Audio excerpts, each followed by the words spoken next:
आत्ता जे सत्ताधारी चेअरमन आहेत गणपतदादा, हे विश्वस्त नाहीत तरी लुटारू झालेले आहेत अक्षरशः. आम्ही 5 वर्ष झालं सातत्यानं सगळ्या शेतकऱ्यांना सांगतोय, पण तरी हे चेअरमन अक्षरशः हुकुमशाही पद्धतीनं कारभार करतात. पण यांचे संचालक असे आहेत की उठ म्हणलं की उठतात आणि बस म्हणले की बसतात.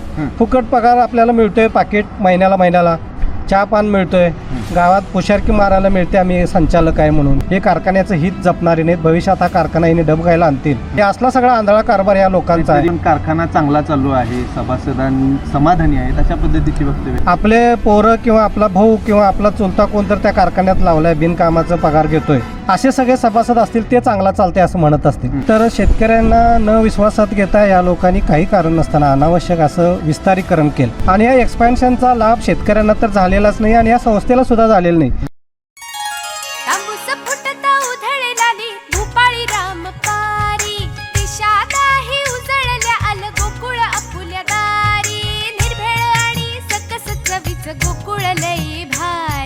गोकुळ दूध आणि दर्जेदार दुग्ध उत्पादने. चव आहे कोल्हापुरी. गोकुळ लई भारी.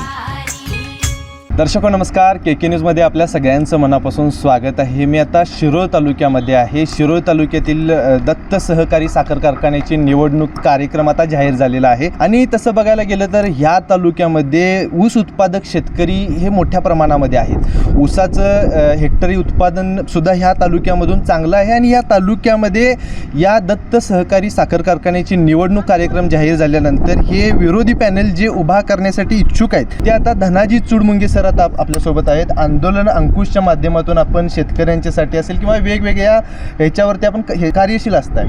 खरं बघायला गेलं तर आत्ताची ही निवडणूक आणि या निवडणुकीमध्ये आपली भूमिका कशी असणार आहे? मागच्या 5 वर्षामध्ये आत्ता जे सत्ताधारी चेअरमन आहेत गणपतदादा, यांचा जो 5 वर्षाचा कारभार बघितला तर एकदम भ्रष्ट आहे.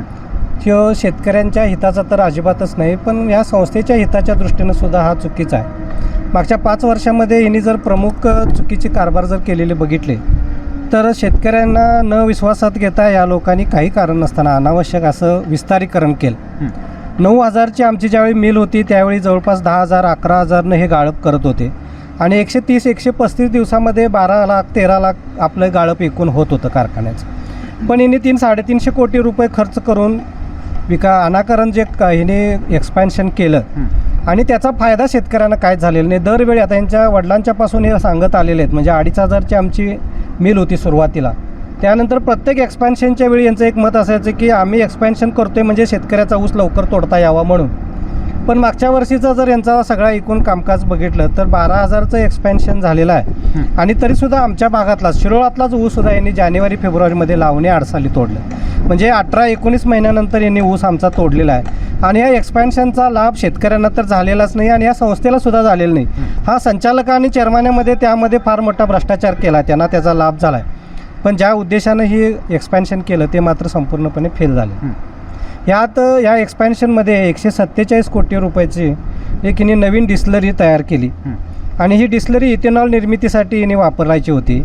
पण यावर्षी केंद्र सरकारचं अचानक धोरण ठरलं आणि बी हेवी मोलॅसिसपासून इथेनॉल बनवायला त्यांनी परवानगी दिली नाही आणि हिने सगळी तयारी केली होती. 147 कोटीची डिस्लरी तयार केली आणि जुनी जी डिस्लरी आपली चांगली होती ती अगदी भंगाराच्या किमतीत विकून टाकली आणि शासनाचं धोरण बदललं आणि 147 कोटी रुपये खर्च करून जी उभारलेली डिस्लरी आहे अजून एक दिवससुद्धा चालू नाही.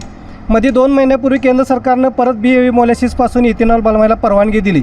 पण आमचे MD इतके हुशार आहेत, त्यांनी सरकारकडे परवानगीच मागितलेली नाही आणि परवानगी नसल्यामुळे ह्यांच्याकडं बी हेवी मोलॅसिस सगळं उपलब्ध होतं, पण तरीसुद्धा यांना इथेनॉल करता आलेलं नाही आणि फार मोठा तोटा झाला आणि सगळं बी हेवी मोलॅसिस इथल्या जवळच्या कारखान्यांना अक्षरशः तोट्यात विकायची पाळी आली. असला सगळा आंधळा कारभार या लोकांचा आहे. पण कारखाना चांगला चालू आहे, सभासदां समाधानी आहेत, अशा पद्धतीची वक्तव्य. आता त्यांचे सभासद कोण आहेत मला माहीत नाही. त्यांचे सभासद असणारे या कारखान्यात ठेका घेणारे सभासद असतील, त्यांचे बगलबच्चे सभासद असतील, आपले पोरं किंवा आपला भाऊ किंवा आपला चुलता कोणतर त्या कारखान्यात लावलाय, बिनकामाचा पगार घेतोय, असे सगळे सभासद असतील ते चांगला चालते असं म्हणत असतील.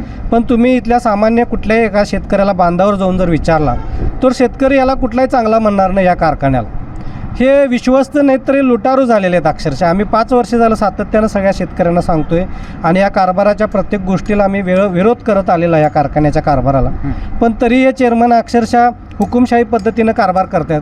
परवा लोकसभेला हे आपल्या मोदी साहेबांना हे हुकुमशाहीत म्हणून सांगत होते, यांना तुम्ही निवडून देऊ नका, हे कुणाचं ऐकत नाहीत म्हणतात. आणि हे यांच्या कारखान्यामध्ये त्यांच्या संचालकाचं सुद्धा ऐकत नाहीत. संचालकाने चहा प्यायचं, आपलं पाकिट घ्यायचं आणि गप घरात जायचं, कारभार काय चालला आहे विचारायचं नाही आणि तिने कुणाला सांगायचं नाही. एमडीनं तर अशा स्पष्ट सूचना आहेत, कुणी काय विचारायला आलं तर त्यानं माझ्याकडे पाठवायचं आणि मी त्याला सांगतो की एमडीकडे जा म्हणून, आणि एमडीकडे गेलं की तुम्ही त्यांना काय सांगायचं नाही. असं यांचा कामाची पद्धत आहे. संचालकसुद्धा यांच्यात वैतागलेले आहेत. पण यांचे संचालक असे आहेत की उठ म्हणलं की उठतात आणि बस म्हणले की बसतात. फुकट पगार आपल्याला मिळतोय, पाकिट महिन्याला चहा पान मिळतोय, गावात पुशारकी मारायला मिळते आम्ही संचालक आहे म्हणून. पण तुम्ही हे आमच्या सभासदांचे संचालक नाही, ते कारखान्याचे संचालक आहे, त्या चेअरमनांचे प्रतिनिधी. तुम्ही आता राजू शेट्टी साहेबांच्याकडे गेला, तुमचे काही सदस्य हे गेलेत, कार्यकर्ते गेलेत, त्यांना तुम्ही विनंती केलात की तुम्ही ह्याचं नेतृत्व स्वीकारा. काय त्यांच्याकडून प्रतिक्रिया काय आली? खरं तर आमच्या भागातले हे शेतकरी नेते शिवारमधून संसदेपर्यंत पोचले. त्यांची एकूण राजकीय कारकीर्द ही अचंबित करणारी होती आणि त्यांनी खरं तर सुरुवातच ह्या दत्त कारखान्याच्या भ्रष्ट कारभाराच्या विरोधात, त्यांनी त्यांच्या चळवळीची सुरुवात ही दत्त कारखान्याच्या विरोधातच केलेली आहे. त्यांनीसुद्धा त्या काळामध्ये कारखान्याच्या प्रत्येक चुकीच्या गोष्टीला विरोध केलेला आहे, सभासदांचं प्रबोधन केलेलं आहे, सगळ्यांची जागृती केली आहे, त्यांना संघटित केलेलं आहे आणि इथून त्यांची सुरुवात झालेली ती संसदेपर्यंत पोहोचली.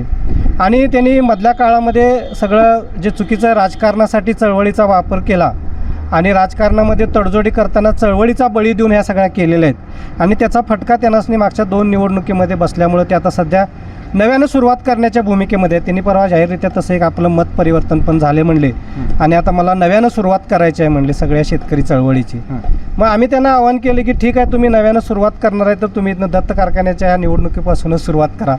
आणि सगळे शेतकरी या कारखान्याच्या कारभारावर चिडलेले आहेत, त्यांना हे कारखान्याचा कारभार इथनं नको आहे आणि इथल्या संचालक चेअरमनांना त्यांना बदलून दुसरे चांगले लोक तिथं बसवायचे आहेत. आणि ह्यासाठी तुम्ही पुढे येऊन ह्या आमच्या विरोधी पॅनलचं तुम्ही नेतृत्व करा, आम्ही तुमच्याबरोबर सगळे येतो आणि तुमची सुरुवात पण चांगली होईल आणि इथून सभासदांचं हित पण साधलं जाईल. पण त्यांचा मनावा तसा प्रतिसाद आलेला नाही. त्यांचे बरेचसे कार्यकर्ते आम्ही आता बघायला लागले कारखान्यात या चेअरमनना भेटायला येतात. आणि आंदोलन अंकुश आणि स्वाभिमानी संघटनेची जर तुम्ही मूळ विचारसरणी बघितली तर आम्ही आंदोलन अंकुश म्हणून आम्ही काम करतोय, जिथं शेतकऱ्यांचं हित आहे त्या दृष्टीनंच आम्ही तीच भूमिका आम्ही नेहमी मांडत असतोय. पण स्वाभिमानीची कायमची भूमिका आहे मधल्या 15-20 वर्षामध्ये ज्यावेळीपासून यांनी राजकारणात गेलेत तर राजकारणाला उपयोगी असणारी भूमिका तिने घेतात, शेतकरी हित ऐकणे हे बघत नाहीत. आणि आता ते बहुतेक हे गप बसलेत किंवा तटस्थ भूमिका घेतात आणि किंवा त्यांना त्या आतनं पाठिंबा देतील तर ती राजकीय भूमिका आहे, ती शेतकऱ्यांच्या हिताची नाही. खरं तर ते शेतकऱ्याच्या हिताची हीच भूमिका आहे की ह्या कारखान्याचा कारभार चोख झाला पाहिजे. आणि तुम्हाला जर चळवळ म्हणून एक तुम्हाला आता आम्ही इथं जसा आंदोलन अंकुशचा काटा उभा करून आम्ही सांगितलेलं आहे की बाबा इथं तुम्ही जर वजन केलं आणि तिथं केलं तर तुमच्या काट्याचं वजन तुम्हाला कळेल उसाचं. तसं बघायला गेलं तर निवडणूक आता 15-20 दिवसावरती येऊन ठेपली. कुठला आमदार नाही, कुठला खासदार नाही, मग हे जी निवडणूक जरा जड वाटत नाही का?